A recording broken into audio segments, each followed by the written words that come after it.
Okay, this is part 4 of Why We Sleep by Matthew Walker. He mentions the glymphatic system. The glymphatic system is like a portmanteau word, combination of two words. Glymph, well, GL stands for glial, like glue, the supporting cells of the brain that support the neuron. They're like the mama cells of the brain neurons. Okay, those are the glial cells.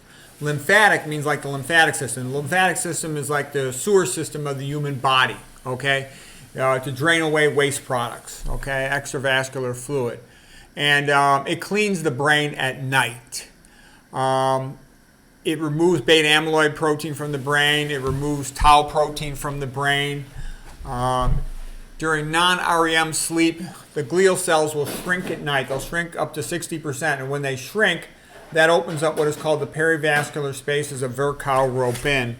The way you can think of the perivascular spaces of Virchow-Robin is here. I'll give you, see, I got a red and a blue pen here, and they'll have around themselves a space, and the little potential space around the artery and the vein coming through is the perivascular space of Virchow-Robin. When the glial cells shrink, the perivascular space opens up bigger, and now cerebral spinal fluid could rinse through there and rinse away the waste products of the neurons. It's like the Victorian England when the people would dump their chamber pots out into the street at night, and then, it would rain, it would rinse away the waste product. You could even think it also was like they empty their chamber pots into the street with waste, and then like a power wash, it rinses it away, flows like a river. So the subarachnoid space, cerebral spinal fluid, then enters into, because it trails around the penetrating arteries of the brain that go from the convexity into the deep white matter, and it'll follow them and it'll rinse away the waste products. They then go into the venous system and they're reabsorbed in the arachnoid villi, like around the superior sagittal sinus, as well as there's some perineuronal absorption, like around the cranial nerves and the spinal nerve roots, for example. So anyways, that's how the brain clears away its waste products, the glymphatic space. So you want to get your sleep in part because you get much, much, much better removal of those waste products while you're asleep. Let's see. You can't run the glymphatic system. It happens primarily during deep sleep, non-REM sleep, flow wave sleep, so to speak, all the same thing. You can't have it happening while the person's awake because they have to maintain a precise perineuronal milieu of ionic gradients, concentrations of sodium and calcium in extracellular space, potassium and magnesium intracellular, so the neuron can function correctly, so it can fire its action potentials correctly. But at night, a lot of neurons can go offline, and then they can be cleaned, okay? You're not going to do it during REM sleep because the neurons are quite active. Parts of the brain are even more active during REM sleep than they are while you're awake.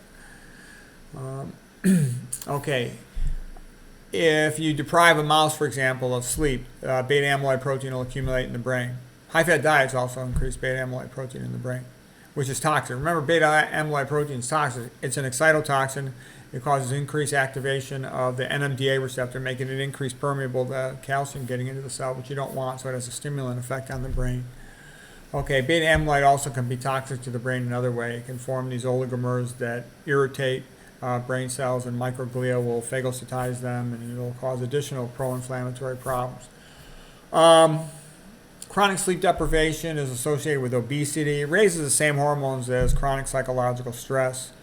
Cortisol and catecholamines. Cortisol is going to cause hyperglycemia in the blood, hyperlipidemia in the blood, so it's going to be diabetogenic, increasing your risk of diabetes. It's going to be obesogenic. It's going to be atherogenic. It's going to be prone to increasing risk of hypertension, having more blood lipids, for example. It also has some mineralocorticoid activity, meaning causing some sodium absorption, leading to some volume expansion of the vascular system, going to cause a little bit of increase in blood pressure. After daylight savings time, or when people are sleep deprived, they're more at risk for car crashes, worsened school performance, job performance. Sleep deprivation in men, all the cortisol, it's immune suppressant. It also lowers testosterone. It also promotes obesity. Obesity, fat cells tend to have more aromatase enzyme that converts testosterone into estrogen. So for men, it's bad. It'll lower your testosterone. That'll make you weaker. Lowers your sperm counts. Lowers your testicle size. Lowers your libido. Sleep deprivation in women causes decreased fertility. It also, in people where it's been observed, you sleep deprive them for a couple of days in a row, then they get a fatigued, less attractive appearance. It decreases immune function. Like I said, cortisol is an immune suppressant. Night shift works very unhealthy. I've noticed that, nurses, I would hear from nurses, I sometimes talk to these nurses, they would tell me, oh, their girlfriend who was working the night shift in the ICU, she got cancer, she got, melanoma, she got this other thing, breast cancer. So they had a lot of illness despite their relatively young age, these shift overnight nurse workers. So it's not good to work night shift. It's a bad thing, bad for your health.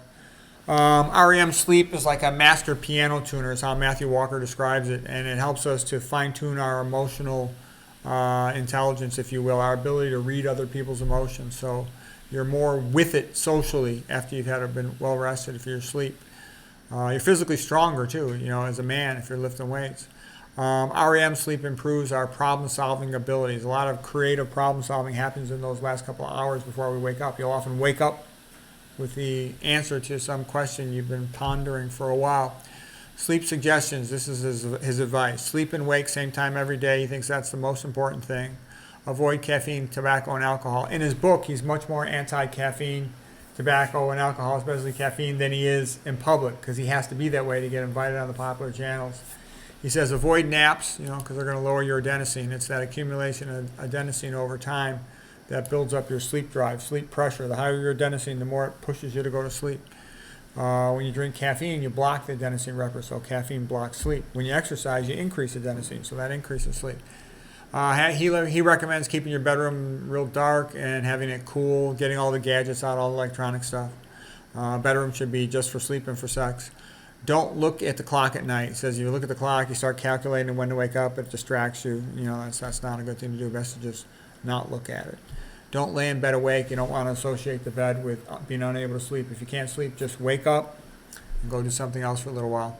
Anyways, that's the book by Matthew Walker. I do think the guy's real smart. I think he really knows what he's talking about. He's got some longer videos. For example, his long videos where he's interviewed on Diary of a CEO. They're like 2 hours long, and he goes into a lot more detail. I think he's a real bright guy. I think he knows a lot. I think he's a good expert of sleep.